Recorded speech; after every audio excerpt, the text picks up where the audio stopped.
Siap, dah. Coba mulai.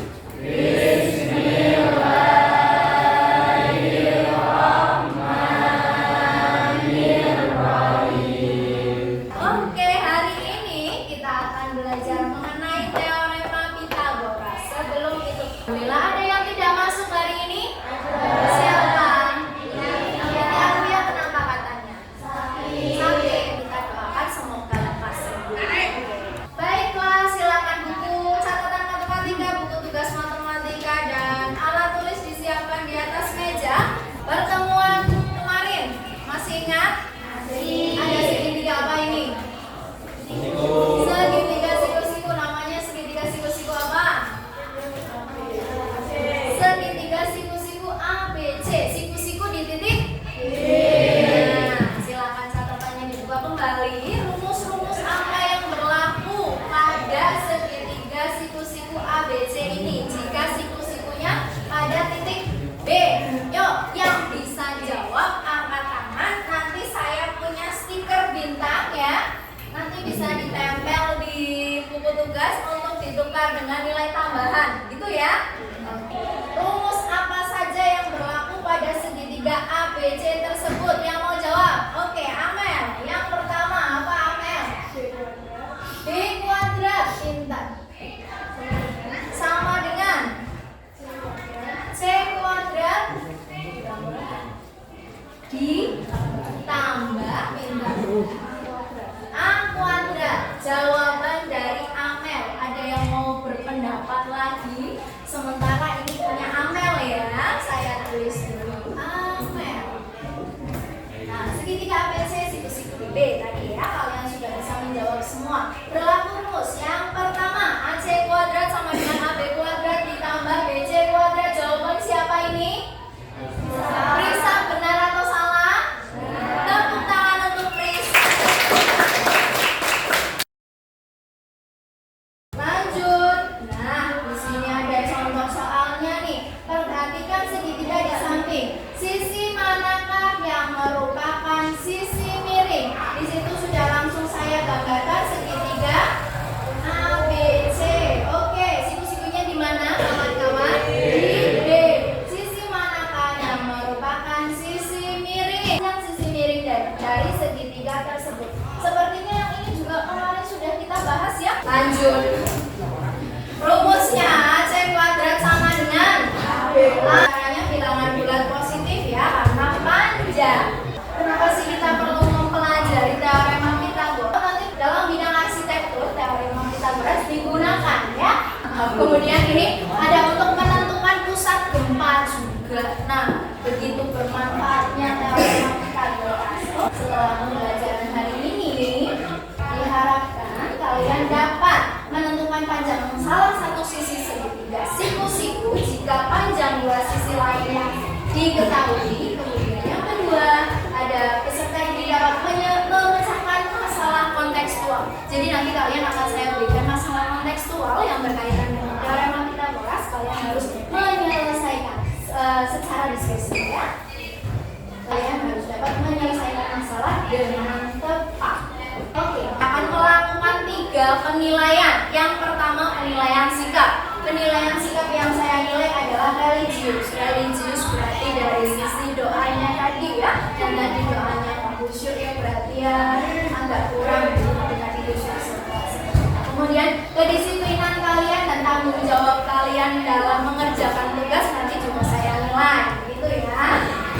Kemudian yang kedua ada penilaian pengetahuan. Di akhir pembelajaran akan ada kuis 1 soal yang harus kalian kerjakan secara individu.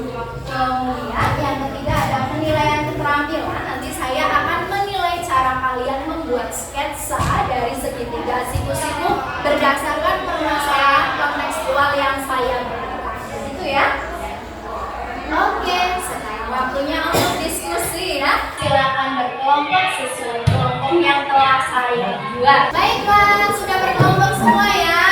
Oke, nanti kegiatan kalian adalah diskusi. Diskusinya yang aktif, jangan hanya diri ya, harus diskusi. Selain diskusi, kalian bisa menanyakan kepada teman lain kelompok bisa atau tanya dengan Bu Sulis ya. Bu Sulis siap membantu permasalahan kalian. Gitu ya.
kolaborasi tuh.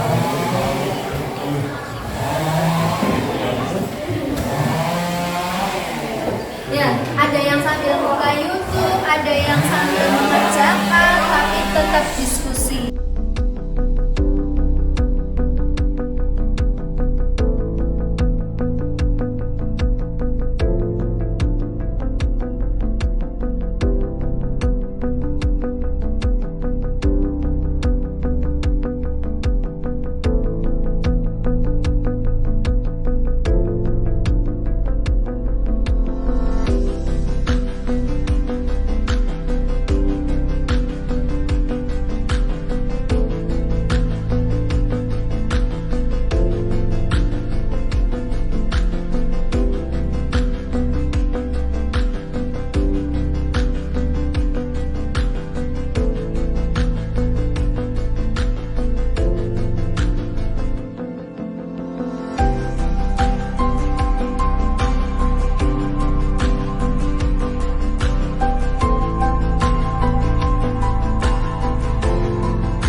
membuat sketsanya terlebih dahulu? Kalau tidak buat sketsa dulu kesulitan atau tidak?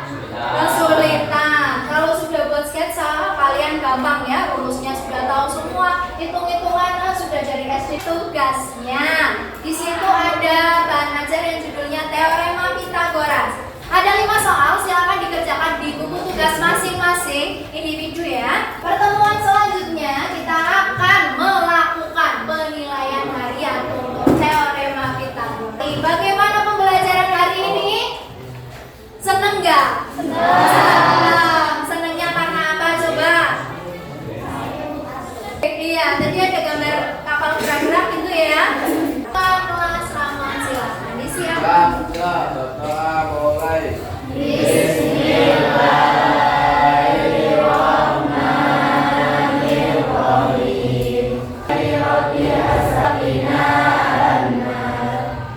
Baik, semoga ilmu yang saya berikan hari ini bermanfaat untuk kita semua. Jangan sampai dilupakan ya. Saya akhiri, mohon maaf apabila ada kesalahan dalam saya penyampaian dari awal sampai akhir. Akhir kata, wassalamualaikum warahmatullahi wabarakatuh.